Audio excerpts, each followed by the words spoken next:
गाजियाबाद पहुंचे यूपी के कैबिनेट मंत्री डॉक्टर संजय निषाद ने दैनिक भास्कर से बातचीत करते हुए कहा कि 20 अगस्त को निषाद पार्टी का अधिवेशन दिल्ली में होने जा रहा है, इसमें पूरे भारत से तमाम निषाद पार्टी के कार्यकर्ता जुड़ेंगे। वहीं संजय निषाद ने विधानसभा में दिए गए फूलन देवी के बयान को लेकर भी स्पष्ट किया। वहीं कांग्रेस और समाजवादी पार्टी द्वारा उठाए गए वोट चोरी के मुद्दे को लेकर भी बोले डॉक्टर संजय निषाद। उत्तर प्रदेश में कैबिनेट मंत्री डॉक्टर संजय निषाद इस वक्त हमारे साथ बातचीत करने के लिए मौजूद हैं। मंत्री जी गाजियाबाद पहुंचे हैं, अधिवेशन दिल्ली में होना है, कब अधिवेशन है, क्या तैयारियां हैं? 20 अगस्त को मेरा राष्ट्रीय अधिवेशन है और ये अधिवेशन में तय होता है कि मेरा कार्यकर्ता कितना क्षमतावान है, कौन से जिले, कौन विधानसभा, कौन सा प्रदेश हमारा ठीक से चल रहा है। जो क्षमतावान है उन्हें अवसर प्रदान किए जाएं, जो अक्षम है उन्हें फिर से ट्रेंड किए जाएं, फिर से उन्हें फिर अवसर प्रदान किए जाए। ये जो सक्रिय, समर्पित और जो संकल्पित कार्यकर्ता हैं, कितना काम किया है अधिवेशन में, प्रस्ताव उनके सुझाव लिए जाते हैं, वो इतना नीचे जमीन पर जाते हैं, जनता की एक आवाज़ और दर्द, कौन कौन से दर्द है उसे लेके आते हैं, उसकी दवा के रूप में प्रस्ताव पारित होते हैं, सरकार के सामने रखे जाते हैं। अगर ठीक है, सत्ता में आने के बाद होंगे तो वो सिस्टम बनता है जब राष्ट्रीय अधिवेशन हो। इसमें प्रदेश नहीं, पूरे देश के लोग आ रहे हैं और इसमें पश्चिम में चूंकि कार्यक्रम नहीं हो पाता था, इनकी भी एक आवाज है कि तुरैया हमारे बाप का बना, बेटे का नहीं बनता। हम SC की लिस्ट में भी तुरैया हैं और पिछड़ी की लिस्ट में भी डाल दिया, इतना बड़ा अन्याय हुआ है। तो न्याय की आवाज बन के कि दिल्ली में तुरैया है तो उसका बेटा अनुसूचित में है, उत्तर प्रदेश का तुरैया जमुना इस पार, बस खाली 100 मीटर के अंतर इतना है कि क्या इनके अंदर कहते हैं हमारा दर्द भाई, कि दिल्ली का आदमी अनुसूचित में मिलेगा, उत्तर प्रदेश का आदमी पिछड़े मिलेगा। और जहाँ आत्मा परमात्मा और प्रकृति का प्रदेश हो, जहाँ निषाद राज का खुद का जन्म हो, जहाँ धीरू जो है कालू बाबा, धीवर, महर्षि कश्यप हो, जहाँ हमारे क्लब पैदा हुए हों, जहाँ ये सब महापुरुष पैदा हुए हों, वहाँ हम लोग जो है इस तरीके से बढ़ते। इनकी आवाज़ है तो पश्चिम के हमारे 6 जो मंडल हैं, ये मंडलों में हमारे नीचे के इनको भी चेक करना है कि कितना क्षमता है। चलो आपको दिया गया तो इसे आते प्रदेश से भी आएंगे, लेकिन यहाँ हर एक बूथ से, हर गांव से यहाँ आएंगे अपनी क्षमता से। कितने लोग अपने से आ सकते हैं, क्योंकि ये रैलियों में तो बहुत जाते हैं, नेता आए अपना पैसा वैसा दिए, गाड़ी दिए, चल दिए। अपने से कितने लोग अपनी समस्याओं के समाधान के लिए आते हैं, ये चेक करना बहुत आवश्यक होता है। और उन्हीं कार्यकर्ताओं को फिर हम जिम्मेदारी देते हैं। फिर आगे इतने कम समय में आज हमारा स्थापना दिवस है, 16 अगस्त 2016 को निर्बल इंडियन शोषित हमारा दल रजिस्टर्ड हुआ था। इसका विचारधारा की एक सोच है कि जो राजनीति के शिकार हैं वो निर्बल हैं, राजनीति के हिस्सेदार सबल हैं। राजनीति कुछ नहीं करती है, एक अभिभावक है जनता के पैसे, जनता के भविष्य के। जब देश का जो vote, the real God is voter in the democracy, इस युग का असली भगवान वोटर है। और जो वोटर वही बेहोश है, पहुआ पिला देते हैं झगुआ भर वोट को, इस तरीके से बांका लेते हैं झूठ बोलकर। इस तरीके से जो असली में देश का डेमोक्रेसी है उसे अब धीरे धीरे हम लोग स्थापित करें। चूंकि ये चर्चिल ने कहा कि the political power is strong then the god power. दूसरे पन्ने में लिखा उसने कि every problem solve the political party in the democracy. तो मैंने कहा भाई निर्बल लोग हैं, इनकी समस्या तो तभी हल होगा कि जब सबल बनने के लिए खुद दल में आ जाएंगे। तो निर्बल इंडियन शोषित हमारा दल का एक विचार है कि जो निर्बल लोग हैं, महिला निर्बल है, कोई जाति, कोई धर्म, कभी कोई भी आदमी निर्बल, सबल कौन लोग हैं? सबल लोग हैं जो राजनीति के हिस्सेदार हैं। तो राजनीति के हिस्सेदार लोग हैं, तो हम जब तक निर्बल को राजनीति का हिस्सेदार नहीं बनाएंगे तो पॉलिटिकल पार्टनर बनेगा तभी जाके होगा। ये राष्ट्रीय अधिवेशन इसीलिए आ रहा, उसमें माननीय राष्ट्रीय अध्यक्ष भारतीय जनता पार्टी बड़े भाई के रूप में है, मैंने उनको आमंत्रित किया कि कोई शीर्ष नेतृत्व आए, चूँकि हम बड़े दल हैं। हम आपको छत्तीसगढ़ में जीत दिए, हमने मध्य प्रदेश में जीत दिया, हमने राजस्थान में दिया, मैंने दिल्ली में दिया, अभी हमने हरियाणा में दिया, बिहार में भी देंगे। क्योंकि ये जातियों, यहाँ की जातियों की विसंगति है। ये निषाद जो है विमुक्ति जनजाति में, विमुक्ति जाति में है, जनजाति में है, कहीं अनुसूचित जाति में, कहीं पिछड़े में है। तो ये विसंगति दूर हो जाए और इनका राष्ट्रीय मुद्दा है कि राष्ट्रीय मुद्दा दूर हो जाए। तो इसके लिए है कि हम लोग प्रयास कर रहे हैं कि सारे प्रदेशों पर प्रदेश से आएंगे। और ये पहला मतलब बड़े पैमाने पर राष्ट्रीय अधिवेशन है तालकटोरा स्टेडियम में, और 10 बजे से शुरू हो जाएगा शाम को। और ये सब स्वयं संचालित है अपने कार्यकर्ताओं के द्वारा, उसमें किसी भी राजनीतिक दल और किसी राजनेता का कोई सहयोग नहीं है। ये खुद इस हमारी जनता अपनी क्षमता के अनुसार खुद अपने पैसे से, अपने खर्चे से, अपने जो है खाने, अपनी सब कुछ चल रहा है, जाएंगे और आएंगे। और मैं इनको अपील करने के लिए आपके माध्यम से अपील करता हूँ कि लोकतांत्रिक ढंग से शालीनता पूर्वक जो हम एक एक मर्यादा पुरुषोत्तम भगवान ये आत्म बाल सखा निषाद राज के वंशज हैं, कालू बाबा धीवर के वंशज हैं, महर्षि कश्यप के वंशज हैं। तो हम लोग एक शालीनता से हम उस मर्यादित रूप से हम लोग आए और उसको राष्ट्रीय अधिवेशन में अपने प्रस्ताव को डालें। किसी नेता किसी और पार्टियों के बहकावे में न आए कि उसमें किसी को उकसावे में कोई उग्रता हो, कोई उदंडता हो। क्योंकि जब मैं वकील हो गया हूँ तो वकील को वकालत करने दें, आप अपना शक्ति दें, हमें हमारे साथ एकता कायम करें। जब प्रधानमंत्री खुद एक गरीब निषाद के घर जाके चाय पीकर उसकी 1-2 मिनट में समस्या दूर कर सकते हैं और दर्द देख सकते हो, जिसका प्रधानमंत्री खुद मछुआरों की आवाज उठाता हो सदन में कि मछुआरों की आबादी बहुत अच्छी खासी है, लेकिन ये उजड़े लोग हैं, गरीब लोग हैं, इनके लिए उन्होंने 41,500 करोड़ रुपया दिया, साढ़े 6 साल के हैं, और 67 साल में पिछली सरकार ने 3,000 करोड़ रुपया दिया था। अब बोलो कितना अंतर है।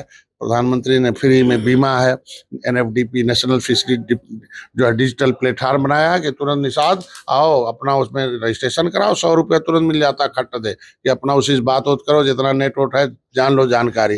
ये कोई और नहीं है, एक बिरादरी है। इनके लिए एक KCC है फ्री में, आप जाओ बिना आधार कार्ड के, बिना किसी गारंटी के आधार कार्ड पर 3 लाख रुपए इनको देके 4% ब्याज पर ब्याज करा रहा हूँ। आज के दिन अगर गारंटी है तो 5 लाख मिलेगा इनको। ये है, इनकी शिक्षा के लिए पैसा दिया है कि हाई स्कूल में है 10,000, BA में 20 है, इंटर में 20,000, BA में 30,000, उससे 50,000 इसका इनकी बेटी की शादी के लिए है।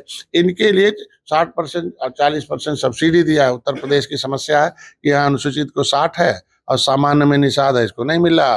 राज्यपाल ने तो कह दिया नहीं, अब नहीं है, पिछड़े हम लोग लटकू राम है। तो ये चीजें हैं आज के दिन में। तो इसलिए शीर्ष नेतृत्व से हम लोग अपने इस प्रस्ताव के कि निषाद का गौरवशाली इतिहास रहा है, अंग्रेजों मुगलों से लड़ा है, कानून से उजड़ा है, जमीन जायदाद में 80% निषाद भूमिहीन है, इनको स्पेशल प्रोटेक्शन जिस तरीके से अनुसूचित जाति की सूची में सूचीबद्ध लेदरमैन को संवैधानिक सुरक्षा मिल गया, समृद्धि और सम्मान है, उसी तरीके से उसमें हमें संवैधानिक सुरक्षा समृद्धि मिले, ये अपील है इस आपके। अच्छा मंत्री जी, सदन में एक आपका बयान जो है वो तेजी से वायरल हो रहा है, हालांकि उसमें अखिलेश यादव ने प्रतिक्रिया दी है। क्या कुछ बयान था और आप कैसे देखते हो उसको, अखिलेश यादव की प्रतिक्रिया?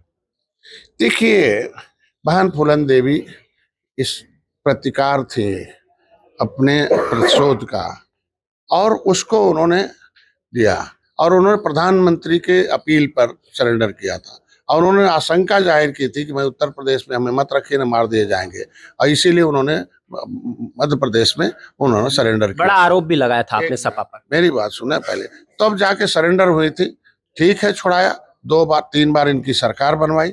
सरकार बनने के बाद अब भाई कि कहीं कि भाई जो वादा किए हैं निषादों के आरक्षण का, वादा किए हैं निषादों को हक हिस्सा दिलाने का, आप वकील हैं और समाज ने एक मुश्त तोड़ देकर आपको सरकार बनाई है, दीजिए। नहीं किया तो उन्होंने मोहभंग हो गया। भाई कितना दिन कोई रहेगा, समाज को कितना कोई, तो उन्होंने अलग से पार्टी बना ली। 27 दिन बाद पार्टी बनाई तो फिर कहें भैया हम लोग तो अब तक उठाते रहे हैं आपका झंडा, बनते रहे अंधा, खाते रहे डंडा, चलता है आपका धंधा। अब हमारा समाज तय कर लिया है निषाद कि बहन फूलन देवी के नेतृत्व में अब अपना उठाएगा झंडा, अब नहीं खाएगा डंडा, अब नहीं बनेगा अंधा, बंद कराएगा सबका धंधा। अब बंद, जिसका धंधा बंद होने लगा वो उसको मरवा दिया 27 दिन बाद। क्या उसका तो विषय, किसी भी कुत्ते को आप पत्थर से मारो तो जानवर है कुत्ता, फिर भी पत्थर को नहीं पकड़ता है, मारने वाले पकड़ता है। तो वो तो मारने वाला नहीं, मरवाने वाले कौन लोग हैं? तो CBI जांच हो, महेंद्र सिंह राजपूत, धनीराम वर्मा, रघुवर दयाल वर्मा, मनोहर लाल, जयपाल कश्यप, जूरी बिंद, फूलन देवी, जमुना निषाद सब मारे गए। हम ही, अब हमारा नंबर है तो हमारा समाज कब तक सुरक्षा करेगा? ये तो आवाज होनी चाहिए ना। असली कातिल, असली लोग उसमें जो शामिल है, जांच हो, जांच में पकड़े जाएं। अब झूठ और सही क्या है, अब वो तो जांच होगा तो पता चलेगा। भाई आज फूलन देवी की संपत्ति सपा के एक आदमी ने कब्जा कर रखा चौरसिया मिर्जापुर में, इसे क्या साबित होता बता लीजिए। तो मैं तो यही कहूंगा कि हमने तो नहीं कहा, ये हमने कहा कि आप कहते हो हमारी सांसद थी तो जांच क्यों नहीं कराया आपने? आइए जांच कराइए आप लोग, है जांच क्यों नहीं कराया आपने? आज के दिन में फूलन देवी की संपत्ति क्यों नहीं दिलवाई उसकी माँ को? ऐसे खाली, जब आपकी पार्टी में आपसे हट के उसने दूसरी पार्टी बना ली तब आपकी सांसद कहाँ रह गई? भाई आप तो कहते हैं कि मैं सब ठीक है, आपने बनाया वोट लेने के लिए ना, निषाद फ्री वो निषाद वोट दिया, ऐसे थोड़ी फूलन देवी अब क्यों नहीं दूसरे निषाद को जिता ले रहे भाई? नहीं, निषाद के वोट के नाते आपने उन्हें बनाया था, वोट लेना है बनाया, वोट नहीं दे रहा तो परेशान है आप लोग। अब निषादों ने बना लिया अब जय निषाद राज का झंडा, अब ले लिया उसमें अपना डंडा, उसमें लगा लिया जय निषाद राज का झंडा। अब नहीं बन रहा अंधा, अब नहीं खाएगा पीठ पर डंडा, अब नहीं बनेगा अंधा, अब बंद कराएगा सबका अब धंधा। ये है निषाद राज का। एक और मुद्दा जो है वो गरमाया हुआ है वोट चोरी का। हालांकि विपक्ष लगातार भाजपा पर वार कर रहा है कि वोट चोरी, ऐसे में बिहार में भी चुनाव है, तो आप कैसे देखते हैं उसको? मैं तो इतने कहूंगा कि आज के दिन में कि हमारी सरकार ने अगर कोई कानून बनाकर अगर चुनाव आयोग को दिया हो कि इस कानून के मुताबिक चुनाव कराओ, तब तो हम सरकार दोषी है। बोल भाई कानून तो कांग्रेस ने बनाया और उसी को चुनाव आयोग लागू कर रहा है, तो इसका मतलब आप पहले चोरी करते थे इससे, अब उसने तरीका कह दिया कि भाई अब तो जो राष्ट्रवादी होंगे वही वोट डालेंगे।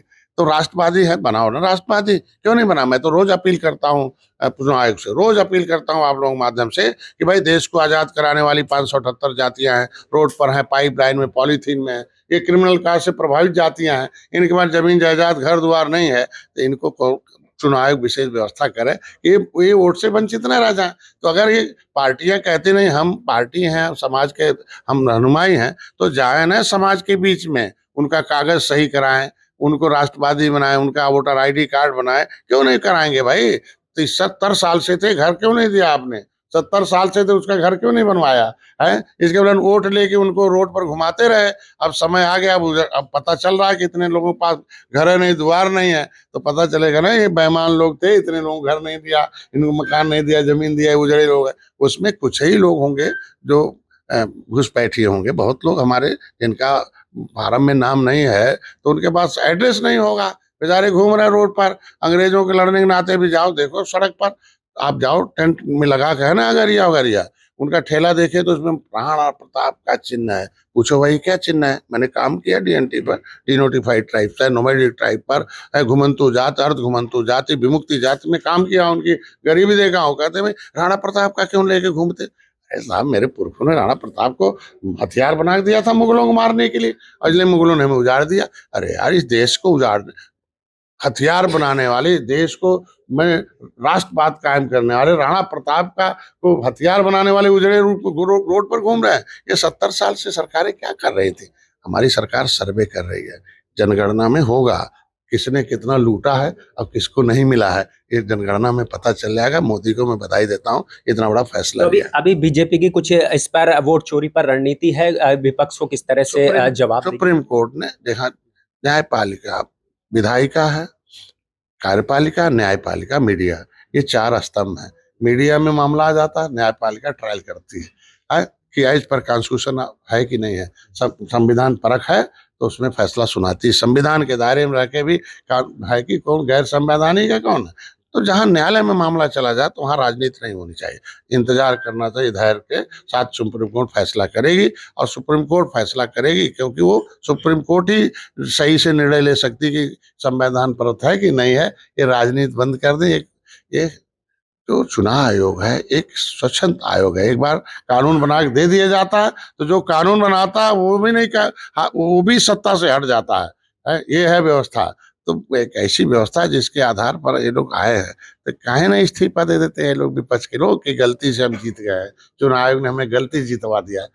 अब हार रहे हैं, सत्ता में नहीं आ रहे हैं, तो अब जनता को भ्रम पैदा करें और कुछ नहीं। मैं तो इतना कहूंगा पक्ष विपक्ष सबसे कि जनता का जो रियल में इस देश के नागरिक हैं, उनके घर नहीं है, बाहर नहीं, एड्रेस नहीं, अप्रूव कराएं, उनका वोटर बनवाएं और सबको वोट डालने का अधिकार दिलाएं बस। अब विदेशी जो घुसपैठिए हैं उनको अधिकार से वंचित किया जाए, रह ले, खा ले, जी ले, विदेशी नागरिक के हिसाब से रहे, लेकिन इस देश के स्वदेशी नागरिक नहीं हो सकते। ये मान के चलो, ये नियम है पूरी दुनिया का। लोकतंत्र में, डेमोक्रेसी में कानून पास है कि 2 तरह की नागरिकता होती है, दोहरी नागरिकता। उस देश के मूल निवासी दो लोग कौन है और बाहर से कौन लोग हैं। हमारे भारत के लोग, बहुत लोग दूसरे देश में गए, नागरिकता प्राप्त किया, लेकिन उन्हें वोट डालने का अधिकार नहीं है, रहने का अधिकार है। वैसे यहाँ भी हो कि जो बाहर के लोग हैं उन्हें वोट डालने का अधिकार नहीं हो, ये तो नियम है। अब लोकतंत्र में नियम बना, तो संविधान में नियम बना है, तो अपने बाबा को से ना पंडित जवाहरलाल नेहरू को क्यों भाई संविधान में डाल दिया कि भाई सबको डाल दो, जो दुनिया के लोग आए हैं वोट डालें। ठीक है, ऐसा नहीं होना चाहिए। चलिए धन्यवाद। तो ये थे यूपी सरकार में कैबिनेट मंत्री डॉक्टर संजय निषाद इस वक्त हमारे साथ मौजूद थे। निषाद पार्टी का अधिवेशन दिल्ली में 20 तारीख को होने वाला है और उसी के साथ साथ वहां पर निषाद पार्टी के तमाम कार्यकर्ता दिल्ली में जुटेंगे। वहां जो है राष्ट्रीय अध्यक्ष जेपी नड्डा भी इसमें मौजूद रहेंगे। हालांकि वोट चोरी के मुद्दे को लेकर भी संजय निषाद ने आड़े हाथे कांग्रेस को लिया है। गाजियाबाद से दैनिक भास्कर के लिए सुनील गौतम।